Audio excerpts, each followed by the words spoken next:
Hi everybody, welcome. This is Gustavo, and we're gonna be talking about a new segment. It's called "Welcome to My Hell."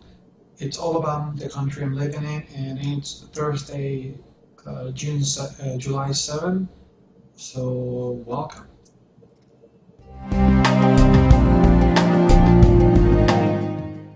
So the point of this segment, for you that don't really know, is to basically tell you about the things that have been happening this week in my country, or basically just in my country, that are extremely incredible, and that is a warning to anybody to see how bad things can actually get in your country. Even though we're talking about Venezuela, it can be one of the richest country in the world. We had a huge major boom with the oil sector, just like Norway and Dubai, and no, actually not Dubai, but Norway and other places that have riches in oil.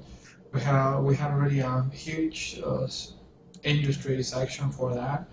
We were major players in the oil sector, and now we're actually not even close to that. We are really, really, really, really, really bad in that. Actually, I have visited myself when I was working in an engineering firm.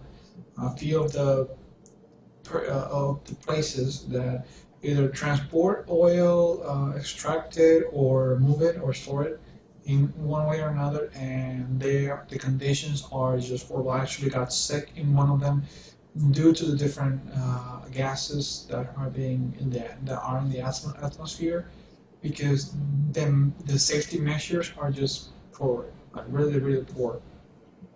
So let's talk a little bit about what we're facing right now. For example, we have a major shortage in food and medicine. Uh, Most of the medicines are actually at almost 80% missing. Things like for tension, for convulsion, for the heart, for depression, and everything are just missing completely. You are unable to find any, if not at all. And we still, the government still in denial, saying that it's not their problem. It's not. It's just. It's because of distribution. It's not really because we're not producing anything. The problem is that we're not producing any medicines. We're not importing enough medicines. We don't have the money to actually start importing what we need to start producing. We have the capacity. We're not producing enough. The same is happening with food, basic necessities like rice and flour, milk, and even water sometimes. They're very, very scarce. You have to do hours in a line just to buy what you need, and that is even if you can find it. Sometimes I've heard people doing like 25 hours in a single line just to see what they can find. And I'm not talking about, a full month of food. I'm talking about 2 or 3 uh, kilograms of rice, maybe a liter of oil, and that's it. As you can understand, that's not enough for anybody. And here they're thinking that that is just enough for a month sometimes per se, and it's just insane.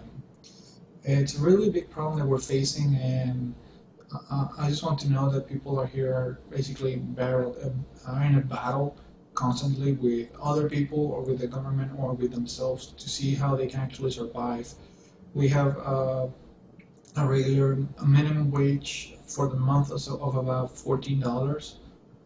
If you can tell me what you can do with $14 in another country to feed your family for an entire month, then be go comment below, because for me that's not enough for anything. I mean, I've been in the United States, and with that you can probably buy like a burger. That's it for one time. Not really for a family, it's just for yourself, and that's what we're facing. Not only that, even the given that our economy is so messed up and we have such a hyperinflation, that even the banks are trying to cut down the different branches they had, and they're removing the ATMs. The ATMs, as you know, are those simple machines that you go and take money out. Well, they're taking those out because they don't have money, especially in dollars, to replace the parts that are being broken because of the big use that people are having with them. People are starting to take all the amount that they can, like the maximum amount, and that is just something that it's really crazy. Um, when you can understand how much is actually being taken. For example, the maximum amount most people are trying to do is like 12,000 in one of them, which is the one I go to. And for me, that is just simply way too much. And that's actually, it's too much for the ATM to give, but it's not too much for us to actually survive. And that is a big, big, big, big issue. Because if you're not able to survive with that, you're not able to do much. And well, the banks are basically closing ATMs because they are having to replenish them constantly.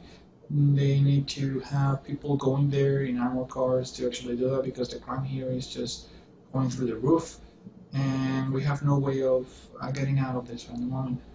We are trying with the different people are trying, um, and it's just not working really well at the moment. That's why we have so many problems.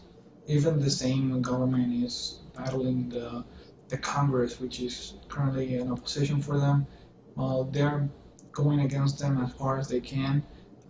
They have what in the United States will be the Supreme Court. In here, they're just going to extreme ends, going against the Constitution and everything, to take anything from the Congress, Asamblea General, as we have it here, Asamblea Nacional. And they have tried doing things like even making laws or passing things to actually help others, and that is not really. They're just constantly just taking them down and breaking them and screwing with that, and it's really wrong. We have a huge problem here, and I wanted to point that out. I mean, those that actually think that Trump might be the answer, I actually say, watch out. We had one guy here who said that he was the answer, and after 12 years, we're the worst position ever. I don't think we can call ourselves even a third world country. We can be fourth or fifth or something like that. We're indebted with everybody. We have one of the majors. We're basically going into default, and that's it. That's the best I can tell you. So be careful with what you wish for and who you're picking as president. If the guy is, if the person that is now is going for presidency doesn't know correctly what they're doing or where they're pointing at, it can really hurt you a lot. And so be careful because here we have so much issues that we have like terrorists that are paid by the government to just take care of people that they don't want to.